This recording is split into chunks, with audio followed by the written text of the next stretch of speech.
Make You Happen podcast with Sanjay Desai, a podcast that will empower you in achieving everyday success. Hello, everyone. As I shared in episode 2, I was on this mission to verify if we carry the power to create our own personal reality. Ma Krishnanandgiri, whom I had met in a Himalayan cave in the early 90s, had challenged my worldview that life is a matter of random coincidences. I had therefore set out to test her dictum. I experimented by integrating her dictum in my materially ambitious life. In the last episode, I shared some initial experiences through my corporate life, which made it difficult for me to reject the possibility. The only way to test it out completely was to leave my security and comfort of an MNC life and plunge into entrepreneurship. In this episode, I will share my experience of manifesting in respect of my entrepreneurial journey from the year 2000 to 2014. I will do this divided into 4 phases. In phase 1, I began by taking a soft landing into entrepreneurship by joining Emphasis as a director incubation. Expectations of e-commerce were huge during those times. They were the dot-com times, and startups were mushrooming all over. I was to take a ride on that, and if and when one of them succeeded through the first phase, the idea was to take up the business and run it as an entrepreneur. Guess what happened? Dot-com crash of 2001 became the first major event in my entrepreneurial pursuit. Emphasis had to dissolve the incubation division. I was forced to make a choice: get back to a corporate life or pursue my dream in those crashed and depressing times. It was too soon for me to give up. I justified it to myself. Maybe this was a test of commitment from the universe. So I persisted, and I also hedged. Some good friends helped me with consulting assignments in bank assurance. Remember my bank assurance launch in Saudi Arabia? I also set up a bridging company to bring outsourcing work from foreign corporations to India. For this, I partnered with one senior retired insurance professional who was based in the United Kingdom. Additionally, I also began helping a small software company with my banking domain expertise in exchange for a tiny stake. Thus, I ended up being in 3 spaces. I was a wannabe with no clue that an entrepreneurial journey requires complete focus on one. In another 6 months came my second shock. My British partner decided that entrepreneurship was not for him. He suddenly left me one fine sunny English day and actually joined one of the outsourcing partners we were representing. It was like he was hijacked by the partner. Whoa! Not only was this a big learning of the shark eat shark world, it was also my first loss of personal investments. I got punished for being naive. Thanks to my consulting and advisory, I still survived. My practices of meditation and yoga stood me in good stead to weather these initial shocks. They sustained my self-belief. Now, as they say, when one door closes, another opens. One more significant coincidence in my life took place. The small software company that I was advising smelt an opportunity in my adversity. They came up with an attractive proposition to onboard me with them. We shook hands, and Orient Pro, a tech company, was born in partnership with me.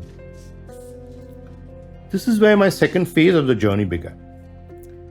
I was now a co-founder in a small company with rupees 3 crore turnover.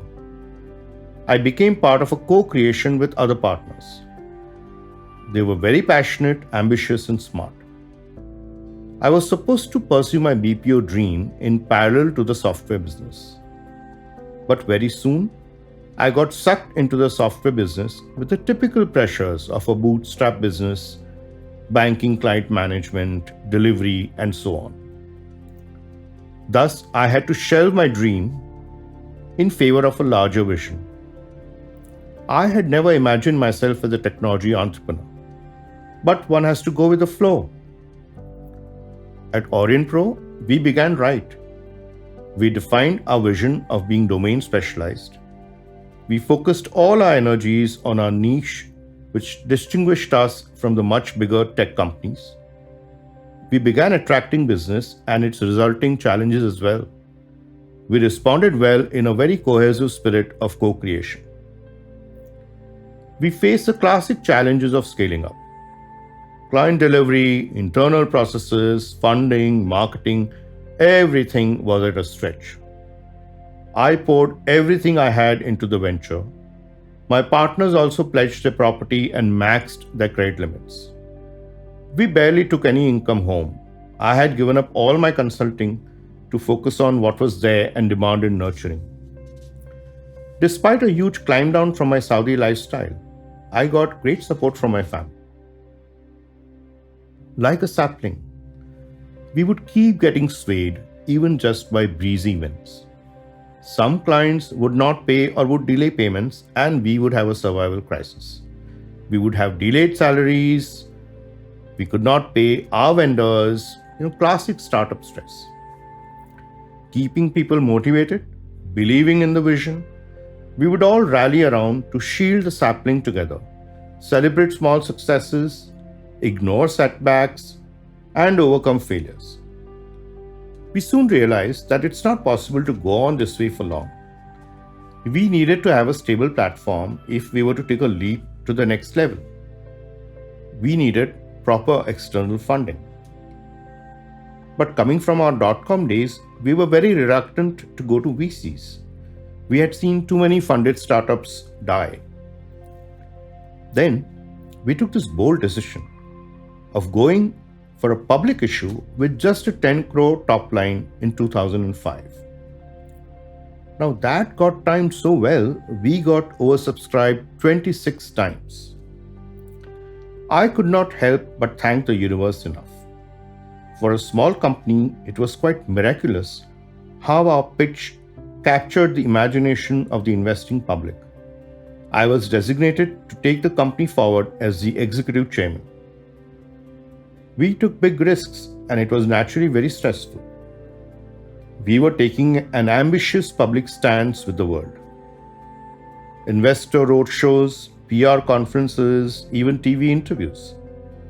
In all these efforts and decisions, my faith and my well-being practices helped me tremendously to manage the stress and face the world with my self-belief.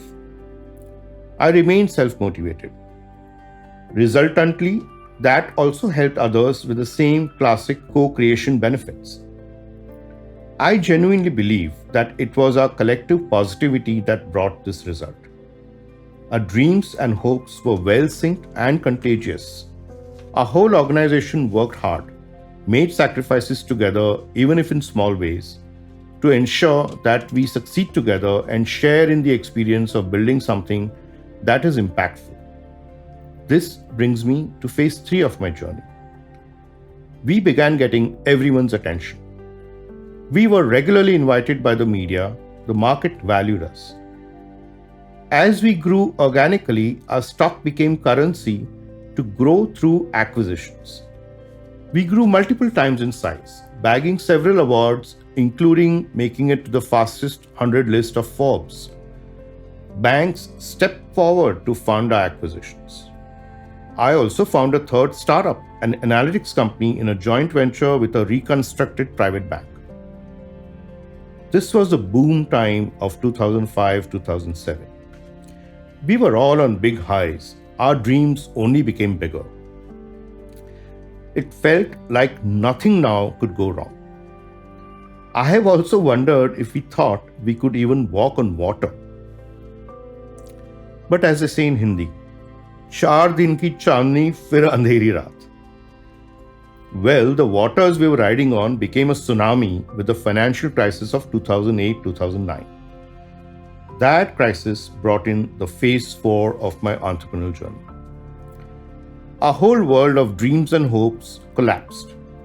Suddenly, everyone froze in their life as if there was no tomorrow, much like what we experienced recently in 2020. Markets fell to abysmal lows, and as a small cap publicly traded company, we took a very severe fall. Growth plans were waylaid, it was times of survival. We had borrowed to make investments for the future on the high hopes of those times. Now, how does one service EMIs? As promoters, all our shares were pledged with banks. We had no personal liquidity. My analytics startup also took a hit as the business and funding dried up. Our partner bank merged into a larger bank who did not want our services.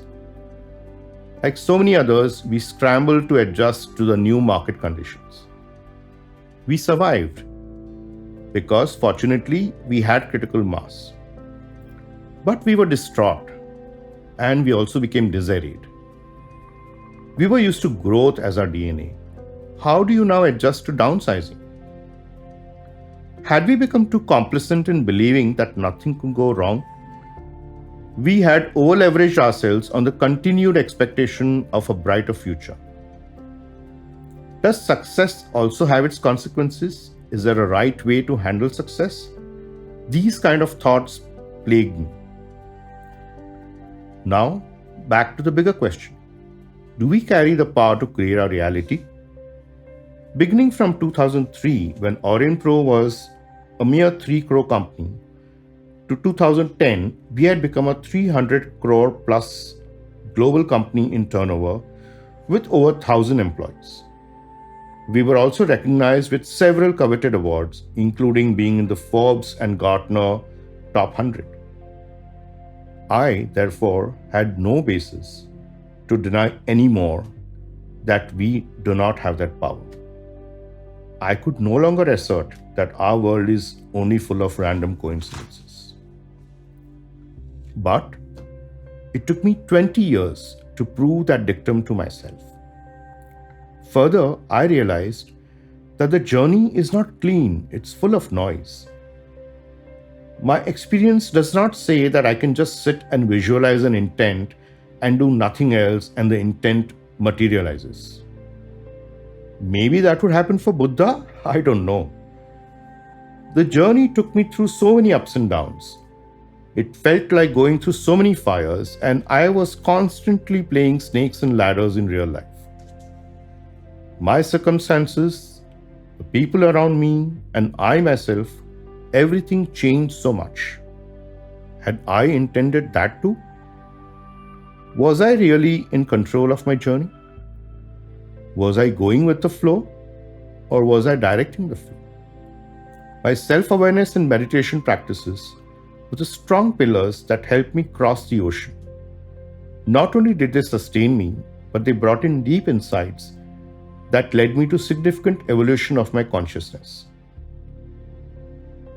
By the end of it, I felt as if it was all about the journey. Haruki Murakami, the Japanese author, has famously put this so well. Once the storm is over, you won't remember how you made it through. But one thing is certain, when you come out of the storm, you won't be the same person who walked. Ma Krishnanagiri passed away in August 2008. I have often wondered if a pointer for creating your own reality was just for its own sake, or was it really to ensure my evolution as a human being? I began realizing how becoming conscious and taking conscious decisions leads us to a much more resilient and fulfilling life. Is that what she intended in asking me to find my own path and my own truth? As a legacy to Ma Krishnanagiri, I set up Conscious Sleep platform in 2016 with a vision to help people achieve their potential by triggering their self-awareness, their consciousness. Now, how would we do that? Over the next episodes, I will share how I have integrated lessons of my corporate and entrepreneurial journeys from a manifesting your reality perspective. We will amplify some of the universal takeaways. We will arrive at a core framework that integrates wellness and success that can make you happen. Thank you for being with me again. Looking forward to sharing my empowering insights over the next few episodes. Bye-bye.